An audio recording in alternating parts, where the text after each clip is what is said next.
Hey builders, before we begin today's episode, I just want to remind you that tomorrow is the last day to join the last BU cohort for the year. So if you are interested in getting your vision completed and having your staff all buy into your vision and be committed to your vision and having a plan for how you're going to achieve your vision, if you want all of that done before you go home for the holidays, then you need to go to buildershipuniversity.com and join this cohort, because that's exactly what we're going to do. We're going to get your vision done. We're going to show you how to get your staff committed to your vision, and we're going to help you develop a plan to achieve your vision so that when you go home for the holidays, all that's done. And when you come back in January, you can hit the ground running. But tomorrow is the last day. We have our kickoff call tomorrow, November 7th. So you want to make sure you get it done before then. Now, if you're worried that your PO is not going to be ready before then, we have a way for you to get started right away. Just go to buildershipuniversity.com and look for the BU Quick Start so that you can get done.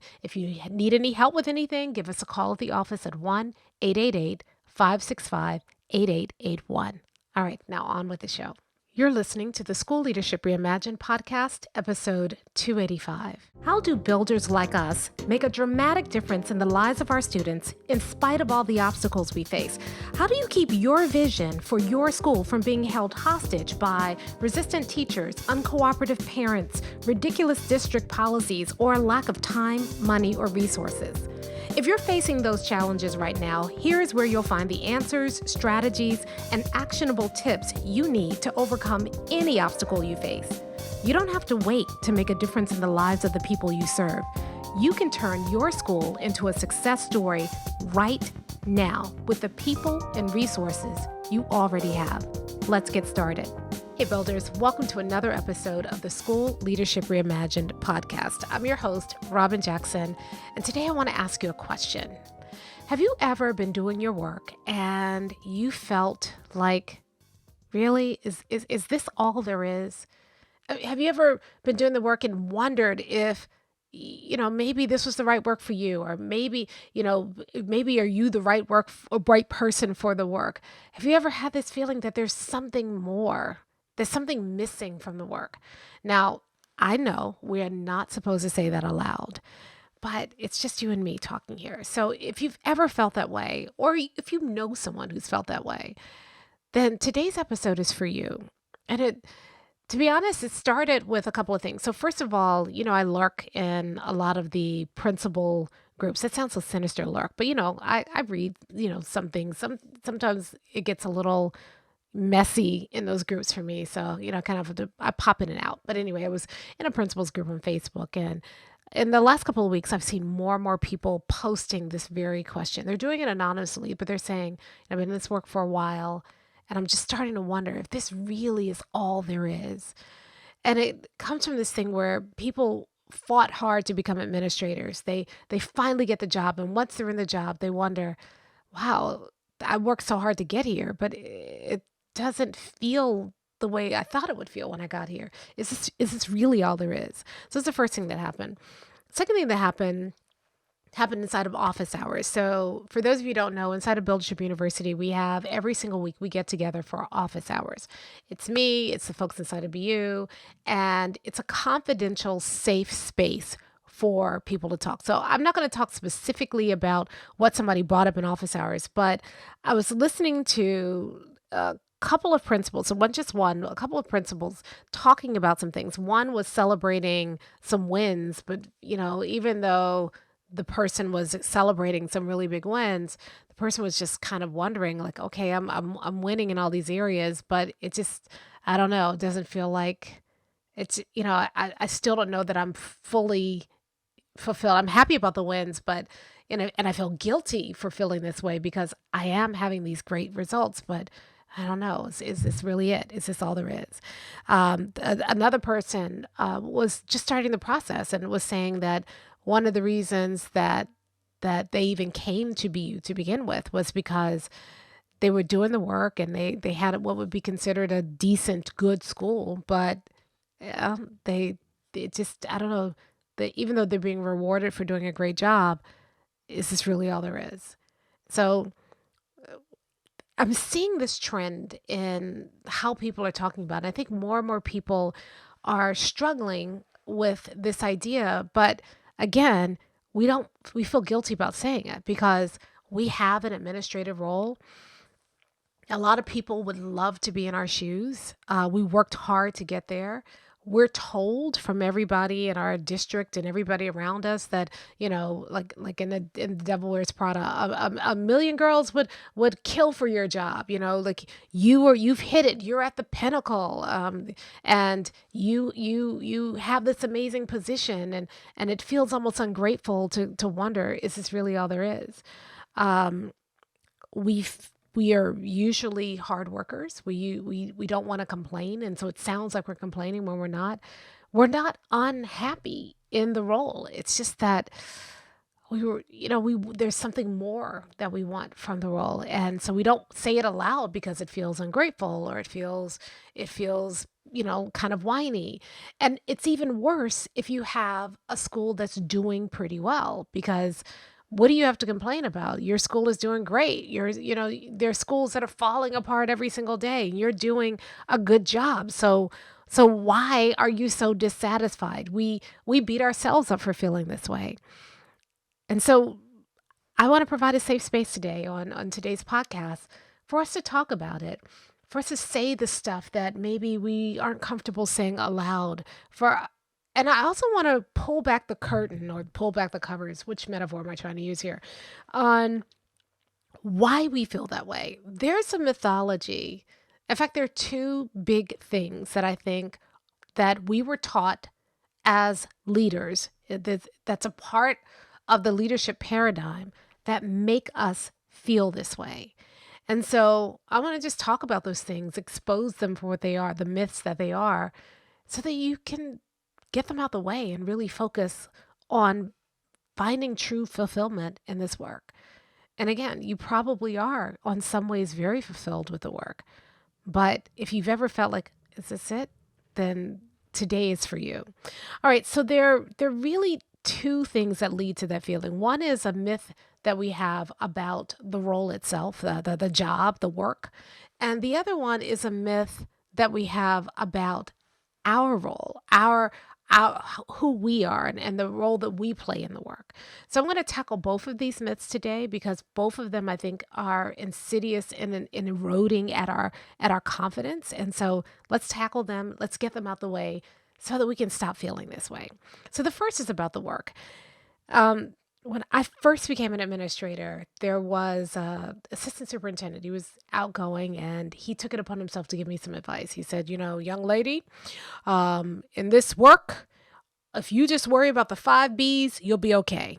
And so I'm sitting there, okay, well, what are the 5 B's? And he said, I'm glad you asked. You just need to know, are the butts in the seats? Are the books being taught? Are the buses on time? Are the balls in the court? And is the budget under budget? If you worry about those 5 B's, you'll be fine. Now, you all may be thinking, oh, that's so antiquated. That's such an old paradigm. But is it really? Maybe they're not 5 B's now. Maybe they're 6. Maybe we can add benchmarks to the list. And then maybe then we will have gotten it. But our jobs are reduced to that work, basically, that kind of busy work. Think about how much time you spend in your day doing one of those 5 B's versus the time you spend having the impact that you really want to have. More importantly, think about how often you are rewarded for some version of those 5 B's versus the work that you really believe will make a difference. As an administrator, look at what you get rewarded for. Look at the things that you get commendations for. Attendance, right? Butts in a seat. You get accommodations for winning the state champion, balls on the court. You get rewarded for when they do walkthroughs, how many of your teachers are following the pacing guide, the books, right?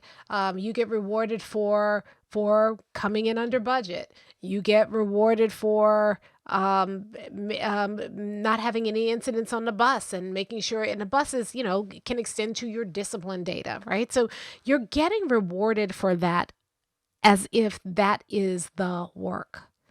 And so that's how you can have a school that's doing well, a high performing school, and still feel unfulfilled. One of the reasons why I started Buildership University was because I wanted to create a space for people who weren't satisfied with anything less than 100%. Because the reality is, in most districts, as long as you're not the bottom and as long as you're making the prescribed 3 to 5% growth every single year, they don't ever expect you to get to 100%. That's not even a part of the process for them. They don't even believe it's possible. And so you can get rewarded. You can be considered a high performing school when your students, then when less than 100% of your students are achieving, and everybody's going to throw your party. But in your heart, you're saying, but what about the 10% or 20% or 30% of students who still aren't there yet? And people will poo-poo and put it off. But in your heart, you don't feel fulfilled because you know the work is greater than what people are presenting the work to you as. And so, I ended a sentence in a preposition. Sorry about that. What is that? A preposition? English teacher moment. Forgive me. So you are getting rewarded for not serving all of your kids. That sounds so blunt. I don't even like hearing it when I say it myself, but that's what's happening. And so you can start to say, really, is this all there is? Because you want something more. Or you might be saying, really, is this all there is? Because in your district, the stuff that they're telling you need to focus on isn't the stuff that you believe really matters.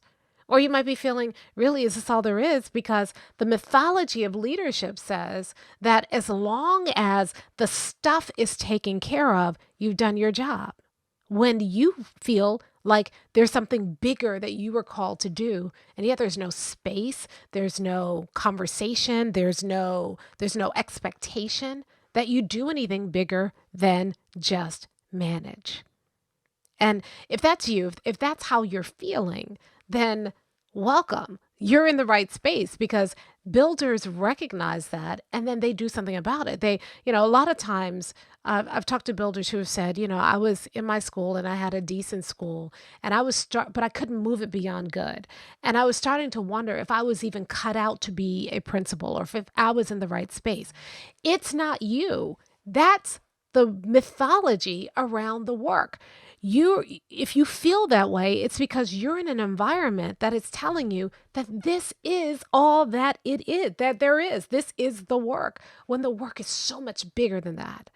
And if you are feeling that way, you need to get out of spaces that tell you that shrink the work into the 5 Bs, that oversimplify the work into some of the busy work that you're being asked to do on a day-to-day basis, and get yourself in a space that sees the work as big as you see it. And that's really hard. I remember being an administrator, and I remember, like my first couple of months in the role, talking to the area superintendent who had hired me, and he's asking me how things are going, and you know, instead of like doing the politically correct thing, I told him honestly, I'm just kind of bored. I feel like I'm solving the same 5 problems over and over again. And he looked at me like, you dummy. I wasn't really asking for the truth. And I realized at that moment, maybe I should have said something a little bit more, well, sir, I'm enjoying it. I'm looking forward to the opportunities and, all the things that you're supposed to say. I didn't know. So I said the truth. But the truth was that in the role, that's what I was doing. I was solving the same 5 or 6 problems over and over again. And it wasn't until I started looking for ways to reinvent the role to really make the difference that I wanted to make that I started feeling some sort of fulfillment for the work. And if you're in that position right now where you feel kind of trapped by the very narrow definition of the role that you were given, I want to encourage you to redefine the role to make it work for your kids. It's scary, I know, especially if your district is heavy-handed and rewards you for doing the other stuff. But that's the difference between being a leader and being a builder. A leader is trying to squeeze yourself into a role that's too small for you. Being a builder is about building out the role and turning it into something that is big enough to encompass the dreams that you have for your students and for your school. All right, so that's the first thing. For some of you, it's that, but for others of you, it's not the mythologies that you've been fed about the role. It's the mythology that you've been fed about you and what you need to be doing next. You see, we kind of treat being a principal as the be all and end all. And then after that, it's, oh, I got a central office job. As if there's only one track for every single person in education: teacher, coach, administrator, principal, district administrator, superintendent, secretary of education, and then you die a saint. I don't know what else there is. That seems to be the only track. And so you you might be a person who's very ambitious. You might be a person who has a big vision for an impact that you want to make in education.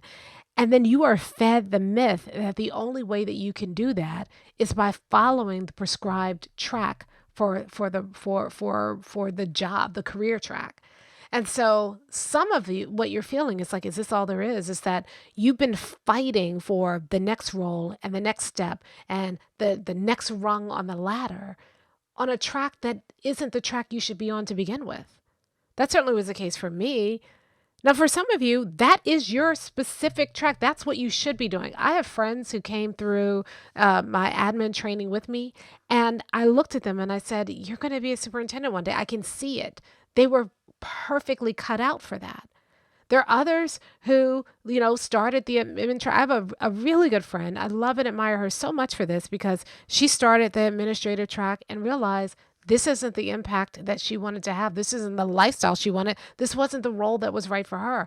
And she made a decision, not out of frustration, not out of, like a lot of people, I'm just going to go back into the classroom. She made a conscious decision when she was on the ascendancy on that career track to go into the classroom because that's where she felt she could have the biggest impact and make the biggest difference.